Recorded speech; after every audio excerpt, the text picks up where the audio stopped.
Isha and Jinx are the healthy version of Jinx and Silco. The two duos parallel one another, and getting to watch the accidental parent/caretaker and child dynamic play out in two different ways was really fascinating to me. They make me crazy and deeply sad about what Silco could have had with Jinx, and how Jinx and Isha could have had so much more time together in another life. Isha is to Jinx what Jinx is to Silco. Isha is a young child who aims to be able to handle herself, to fight back against her own oppression, and to do whatever she can to protect not only herself, but those that she cares about. Powder was a child who wanted to protect those that she loved and do her part. Both children ended up in trouble due to their ambitions and found themselves in need of help. Jinx steps in and helps Isha kind of on a whim, with no intent of adopting her. At her lowest point in life, Jinx's life has mostly been a lot of low points, but she was really struggling in this moment. And Isha latches onto her, becoming interested in this weird woman who swooped in, helped, said some weird funny things, and then left. She became interested in the woman who was an icon to Zahn, because at this point, Jinx's face was all over the place on wanted posters. Isha knew who she was. Isha is not torn down and made dependent on Jinx though. She follows of her own accord. Jinx is a safe space for Isha, and Isha in turn becomes a safe space for Jinx. Silco does not set out to adopt any of Vander's pseudo-children. His only goal is getting revenge on the man who abandoned him, gaining power over others to feel a semblance of control in his own life. However, once the dust settles, he's faced with a child who was just abandoned by what was left of her own family. A child who's been utterly broken. A child who would take any reassurance, even from someone like him. The grief is overwhelming for Powder in that moment, and Silco is the only person around who is not being openly hostile towards her. So she runs to him, embraces him, and sobs. At first, Silco is taken aback, but he understands that pain. He gets that hurt. He, too, was abandoned by someone he saw as a brother. He understands, and he seeks to soothe her, as a way to soothe himself. Silco sees himself in Powder, in Jinx. You could argue that Silco grooms Powder into being the terrorist that is Jinx, and in a way he definitely does build Jinx up and molds this child into this person who becomes Jinx, but I do not believe it was done with malicious intent. He only sought to support her. However, Silco himself is an incredibly flawed individual with his own trauma and baggage that he has not dealt with in a healthy way. And that passes down to Jinx as he raises her into adulthood. He encourages her rage, her attempts to gain power, because it's what he thinks she needs, because he doesn't think it's all that bad for her to end up just like him. Silco wasn't a parent that looked after Jinx's best interest. He projects his own trauma and relationship with Vander onto Jinx, creating an environment where she's always abandoned by Vi. He eggs on her issues by projecting his own insecurities onto her, talking her down to his own toxic mindset. However, Silco does love Jinx unconditionally. He stands by her regardless of the trouble she causes. He puts her first when that is objectively a bad thing to do for his goals, and goes against everything he's worked towards. She is his daughter, and Silco put it best when he said there's nothing more undoing than a daughter. Jinx also cares for Silco and trusts him a lot, coming to him to be emotionally vulnerable like a child confiding in a parent, seeking advice and comfort.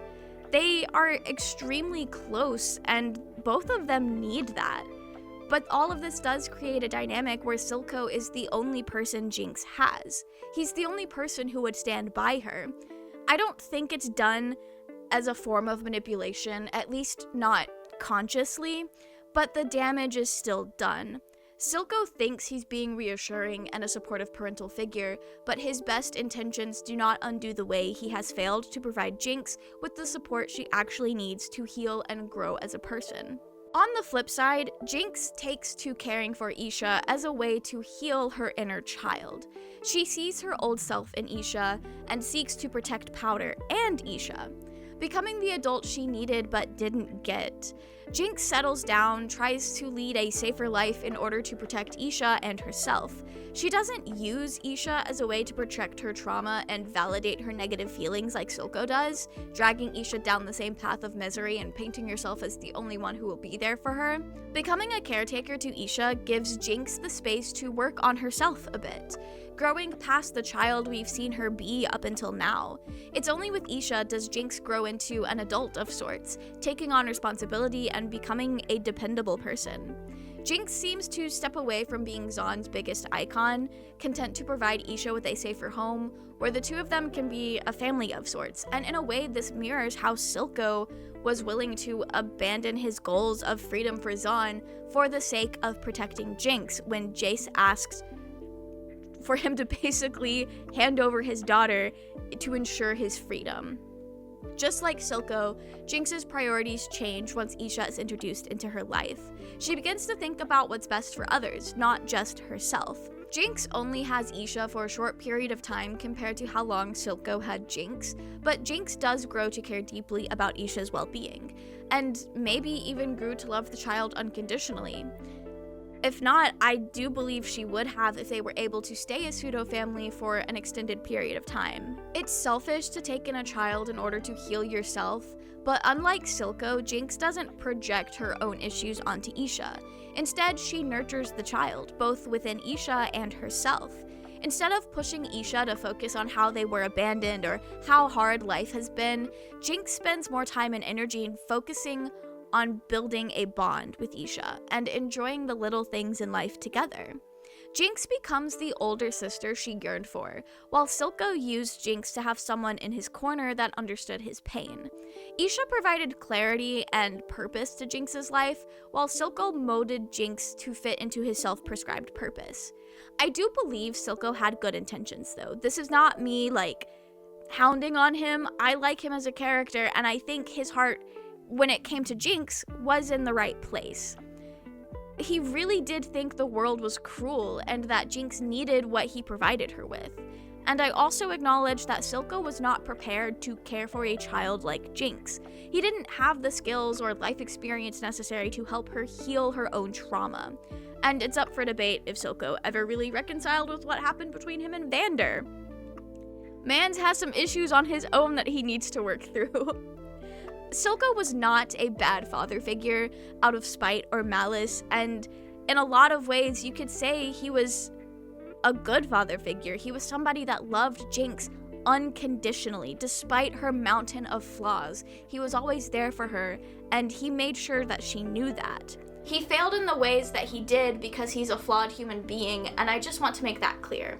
Silco tried. And honestly, that's all you can really do. No one is going to be a perfect parent. I'm sure if Jinx had Isha for longer than a few days, there would be some ways that Jinx negatively impacted Isha. Because they're people. They're not going to be perfect. Most of the characters in Arcane have a lot of nuance written into them, and it's hard to really say a character is just evil and bad, because we can look at their history, the culture they grew up in, and their own personal hangups, and see extremely flawed and sympathetic people. Jinx was an incredibly flawed and traumatized individual who needed a solid support network that could be there for her emotionally. She needed to reconcile with the guilt of thinking she killed her entire family. She needed to come to terms with the fact that Vi was hurt and lashed out at her because there was no one else that she could safely lash out at. That does not mean Vi was in the right, but that also doesn't mean that Vi was abandoning Jinx altogether. And Silco was not prepared to provide that for Jinx. On the flip side, Isha idolized Jinx for the power that she wields.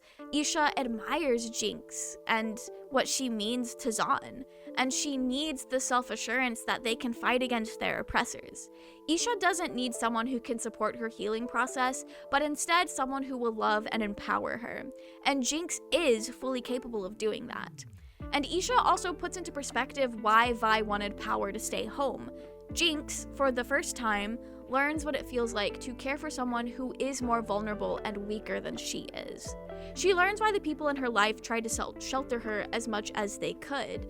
We don't get to know much about Isha since the point of her character is to provide Jinx with a chance of growth. Isha is very much a plot device first and a character second, but we do know that Isha and Jinx both had a positive impact on one another. We know that both characters found comfort in one another's presence. And we also know, despite all the flaws in their relationship, Jinx and Silco had positive impacts on one another. Jinx grants Silco humanity in the narrative. He's no longer just an evil drug lord fighting for freedom against Piltover while oppressing Zaun himself. He's a man who has human connections, and we get to see his softer sides with his daughter. Silco was also Jinx's #1 supporter, providing an environment where she can indulge in and perfect her engineering, something that she had been diminished for by her previous family. Isha's relationship with Jinx feels like a what could have been, what Vi and Powder could have been, but also what Silco and Jinx could have been if they had been in a healthier environment. How Silco could have learned to grow from his past instead of ruminating on it, how Jinx could have been supported in a way that allowed for her growth. At the end of the day, Isha sacrifices herself to save Jinx, repaying the love. And at the end of the day, Jinx killed Silco, recreating her trauma of killing her previous family and repaying the cycle that Silco has boxed them into. There's a lot to say about Jinx as a character and her relationship with Silco, but I think looking at how it compares to Jinx's relationship with Isha helps us see how these characters have impacted one another.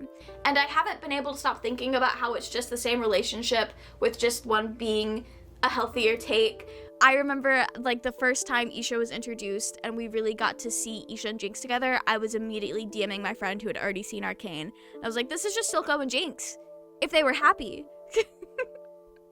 So that's my Silco, Jinx, and Isha video. I can't stop thinking about them.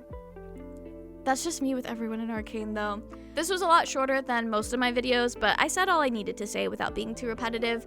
And at the end of the day, we don't really get to see Isha for too long, and Silco and Jinx's relationship was not the main focus of Arcane, so it doesn't get a ton of screen time. So there is only so much you can say, and I'm no psychologist. I can't bring in actual psychology into this, but I just think it's interesting to compare the two relationships and see how they're similar and see with the ways that they diverge from one another and what the two relationships say about each other. Anyway, I'll see you guys in the next video. Thank you guys so much for watching this one. Not me forgetting to thank you guys. Thank you guys so much for watching this video. I will see you in the next one, whatever that may be. I hope you guys are enjoying the Arcane brain rot that has taken hold. Bye!